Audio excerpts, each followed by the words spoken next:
Hello car friends, you are going to join me on a very special video as I compare this is the Audi R8 V10 5.2 litre, something like that. It's a beast. Soft top to the hard top, to the coupe. So this is a Spyder. I'm going to let you know what I think of them, whether they're worth buying, and how much fun they are. Let's do this. Okay, so first of all, let's get in this. There's a little handle down here, look. Wow, this is a good day. Stuff's beeping already. Oh, it's low down.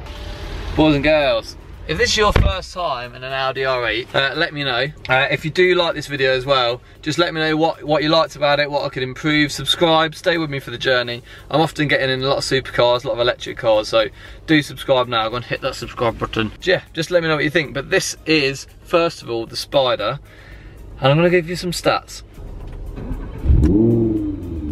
So this is the Audi R8 V10 Spyder.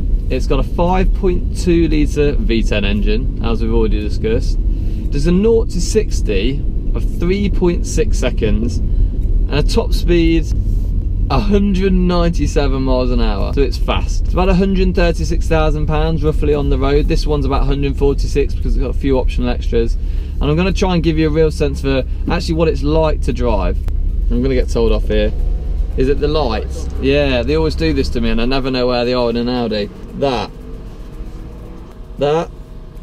one, banging, well away. Thank you, have a good one. So if you want to know, the lights are down in the bottom where most lights are, to be honest. Nothing new there. Now it's got a flappy paddle gearbox, which I love. I'm going to be trying to compare this as well to the R8 Spyder that I took out last time, which wasn't the new spec. I'm going to be trying to compare that from a handling perspective. I'm also going to try and look at the driving experience and the sound that V10 really as well, just to kind of see what that actually adds. It's a good engine note, isn't it? Really good.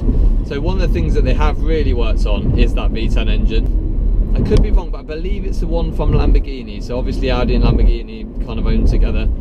So I believe that's where that engine comes from, or at least they're putting that now in the new Lamborghinis, but a sort of with an extra better grunt when it's needed. Now what I'm also hoping for is the fact that this car is actually slightly lighter than the last car, because I did feel last time that it was quite heavy.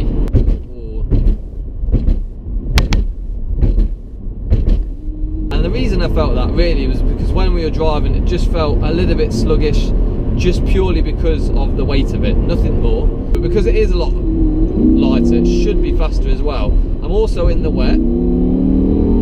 Now, isn't this just every boy's dream, sticking an R8 around a racetrack on a Thursday? The engine note of this is probably one of the most impressive things. It purrs. So if you look at the Amg Gt, which I've reviewed in previous videos, and specifically the Gt Roadster, which is the Spyder, the cabriolet version, actually the engine noise is more of a purr compared to the sort of grunt and the kind of exhaust, kind of throaty noise that you get when you're chucking around the GT. Handling wise, it's handling really well, even on areas where there's not much grip. So today it's quite moist, it's quite sticky really in terms of weather, and this is actually handling it really well. Okay, so how does this maybe compare not just to the Audi R8 Coupe but to other things in its class? Well, other things to think about really are the 911, the soft top 911, the cabriolet.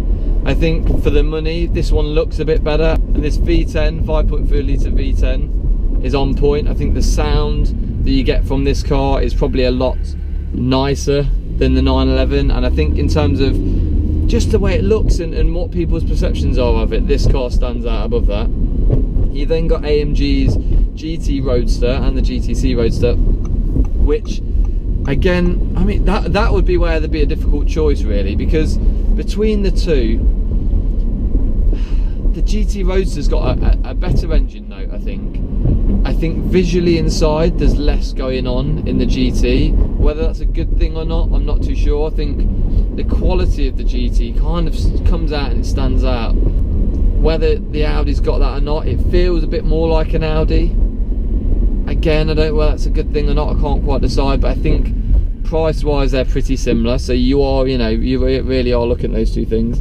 And then the one that really throws it out is the Vantage. I mean, I've not seen much on them yet, but I think that's possibly as well a really strong contender and probably where my money would go. But saying that, I haven't actually driven the coupe of this yet, and that's where I really want to compare to. I want to understand how that's looking, whether it feels a little bit more sturdy, and whether actually just losing that weight from this soft top kind of structurally means it's going to be an even bigger ride. Let's find out. Okay, so you ready? Ta-da! Okay, so this is the coupe. It's also the rear wheel drive version. The handle's in exactly the same place, which is awkward, but it looks cool, so I don't care. It's beeping at me in exactly the same way as the last one did. So things to know about this one, I'll come on to in a minute, but this is a really different car, mainly because of the rear wheel drive setup that this one's got. So this is the RWS version, and I'm going to tell you a little bit more about that. It looks so good though. Still showing us the boots open. Okay, now the boot's shut. Jesus Christ. Life of a vlogger. It's confusing, isn't it? Being me. Don't even know how to work boots these days. So, now we're in. So I'm in the Audi R8 RWS 5.2 litre V10. It's a bit of a beast. It's going to be a bit of a handful, I can feel it. Now, interestingly on this, they've switched around the front. So they've played around with the front axle, and it's made it 50 kilograms lighter. So even though it's rear wheel drive, it's actually a lighter car. I've heard that the 0 to 62 speed is actually 0.2 of a second slower, 3.6 seconds. So first of all, I want to try it out on the high speed circuit. So I want to try and get it quickly up to the speed that I need to get it up to. Maybe 100. Let's try 100.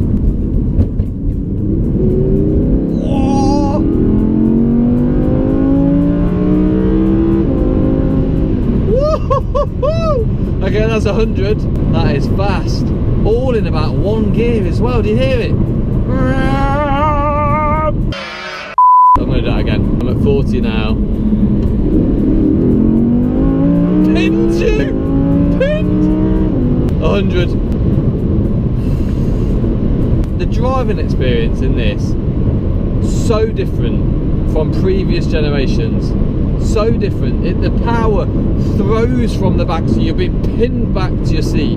It's driving you forward. I mean, it is like every rear wheel drive car, but it's just the next level. It is so much punchier. That's the best way to describe it. So there's a car coming up to the side of me. I'm going to do 40, and when he gets level, I'm going to plant it. Ready? We're going to be in a race. Go. It's a bit of lag. 105 straight away. Wow. I overtook him in. I wasn't even counting. I don't even know how fast I overtook him in. Either way, it was fast. Okay, so I just want to take a minute to compare this to the Spyder. The Spyder was the Quattro version, so the driving experience is actually completely different.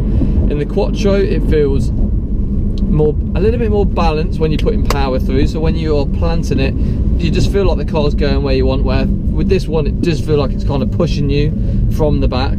Sounds really obvious, but you know, in some cars like the Mercedes in the Amg GT, they don't do that, so you know, you are getting a completely different driving experience from those cars. But actually the main thing that I'd say about this is that it's the front. It's that front axle that they played around with, because it feels quite light at high speeds, where the Quattro doesn't necessarily do that, but the sound of it is absolutely the same. So no real difference in sound. That V10's ploughing through.